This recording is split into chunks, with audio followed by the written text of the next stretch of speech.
امید ہے آپ سب خیریت سے ہوں گے۔ اگر آپ نے ابھی تک ہمارا چینل سبسکرائب نہیں کیا تو اسے ابھی سبسکرائب کر لیں اور بیل آئیکن کو دبانا بالکل بھی مت بھولیں۔ شکریہ۔ Number 10، hold my hand. Azra ایک پڑھی لکھی نوجوان لڑکی جس نے اس دن تک ایک بہترین زندگی گزاری جب اس کا باپ مردہ پایا گیا اور اسے اس کی سوتیلی ماں نے اس کے اوٹسٹک بھائی کے ساتھ گلیوں میں اکیلا چھوڑ دیا، جس کے پاس نہ گھر تھا نہ پیسہ۔ جب عذرا کا بھائی لاپتہ ہو جاتا ہے تو معاملات مزید پیچیدہ ہو جاتے ہیں۔ دوسری طرف جینک ایک امیر خاندان کا ایک عام بگڑا ہوا بیٹا ہے۔ اپنے والد کی موت کے لیے خود کو مورد الزام ٹھہراتے ہوئے جینک ایک غیر ذمہ دار نوجوان کے طور پر کام کرتا ہے جو خاندانی کاروبار کو سنبھالنے سے انکار کرتا ہے، جس کے لیے وہ ہر وقت غالب دادی مسز فریدے کے ساتھ بحث کرتا رہتا ہے۔ نمبر 9، دا ریون۔ دو پولیس والے ایک منشیات کے مالک کو پکڑتے ہیں جو انہیں 1980 کی دہائی کے آخر میں اس سے چھٹکارا پانے کے لیے ایک اشتعال انگیز رشوت پیش کرتا ہے۔ ایک کہتا ہے نہیں، دوسرا کہتا ہے ہاں، اور جلد ہی یہ ایماندار پولیس اہلکار ہے جس نے منشیات کے سکینڈل میں فورس کو نکال دیا ہے۔ اسے اس کے سب سے اچھے دوست بدماش پولیس والے نے قائم کیا تھا جو منشیات فروش کا دایاں ہاتھ کا آدمی بن جاتا ہے اور بالآخر اپنے طور پر ایک ماسٹر مجرم بن جاتا ہے۔ ایماندار پولیس والے کے لیے سانحے کے سوا کچھ نہیں۔ وہ اپنے خاندان کو استنبول سے لے جاتا ہے لیکن جلد ہی اس کی موت ہو جاتی ہے۔ خاندان اس وقت الگ ہو جاتا ہے جب ٹھگ سب سے بڑے بیٹے قزگن کو چھین لیتے ہیں۔ یہ 8 سالہ لڑکا سڑکوں پر آ کر اپنے آپ کو بچاتا ہے۔ اگلے 20 سالوں میں یتیم اپنے بچپن کے تمام درد اور صدمے کو پار کر کے خود کو انتقام کی کامل تلوار میں تبدیل کر لیتا ہے۔ نمبر 8، ونٹر سن۔ بے رحم تاجروں کے اس کے والد کو قتل کرنے اور اس کے جڑواں بھائی کی موت کا حکم دینے کے برسوں بعد ایک معمولی ماہی گیر عین بدلہ لینے کے لیے ایک نئی شخصیت کو اپناتا ہے۔ Number 7، forbidden apple. Forbidden apple کی شروعات 2 بہنوں یلدز اور زینب کی کہانی سے ہوئی جو بہت قریب ہیں لیکن ان کے کردار اور زندگی کے مقاصد بہت مختلف ہیں۔ زینب ایک ایسی لڑکی ہے جو اپنی اخلاقی اقدار پر سختی سے عمل کرتی ہے۔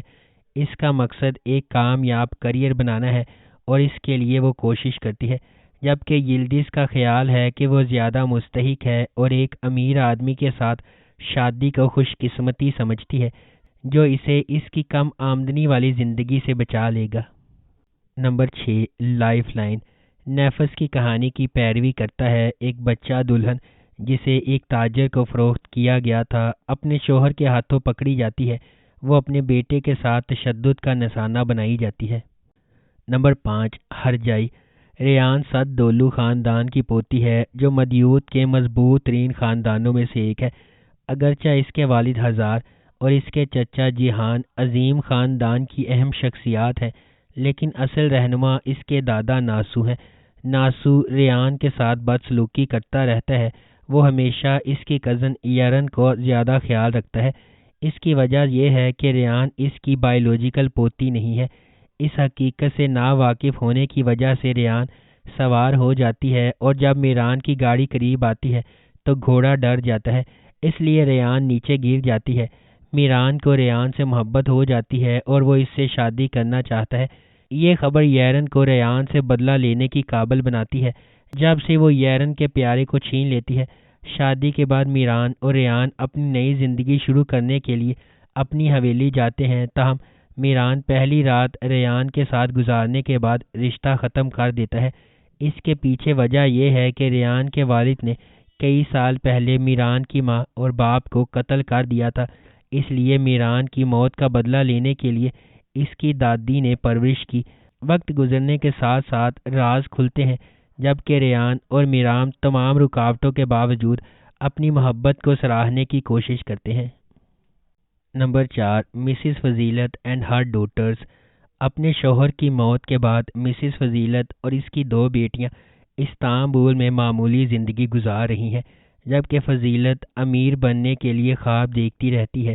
اپنے غصے اور مصائب کو دور کرنے کے لیے پرعزم وہ اپنی بیٹیوں کو پیسے اور شہرت کے راستے پر استعمال کرتی ہے، یہ یقین رکھتے ہوئے کہ وہ ایک دن مشہور ہو جائے گی۔ فضیلت اپنی سب سے چھوٹی بیٹی اے جے کو جگہ جگہ گھسیٹتی ہے۔ اس سفر میں ان کا سامنا امیر اور معزز ایگے مین خاندان سے ہوا، جو استانبول کے پانی کے قریب کی ایک حویلی میں مقیم ہے۔ ایگے مین خاندان کی زندگی میں ان کا داخلہ نہ صرف اے جے کی بلکہ اس کی بڑی بہن حازان کی زندگی کو بھی ہمیشہ کے لیے بدل دے گا۔ کیا فضیلت مطمئن ہو جائے گی؟ نمبر 3، کارا دئی۔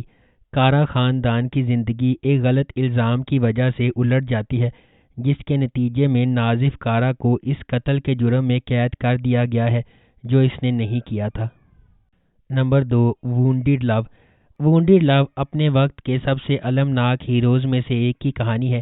ایک ہیرو جسے اپنے خاندان کی بربادی کا سامنا کرنے کی مذمت کی جاتی ہے جبکہ وہ روکنے کے لیے کچھ نہیں کر سکتا۔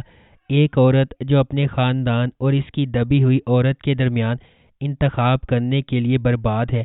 ایک قوم کے دوبارہ جنم لینے کی کہانی۔ Number 1، until death.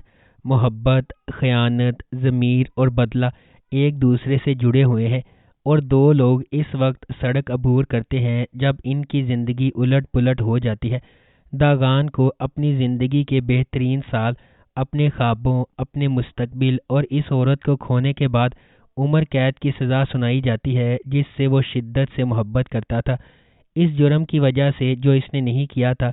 سیلوی، ایک وکیل جو اپنے بڑھتے ہوئے جرم سے چھٹکارا پانے کی کوشش کر رہی ہے، اس کی زندگی میں داخل ہوتی ہے اور اس کی عمر قید کی سزا کو تبدیل کرنے کی کوشش کرتی ہے۔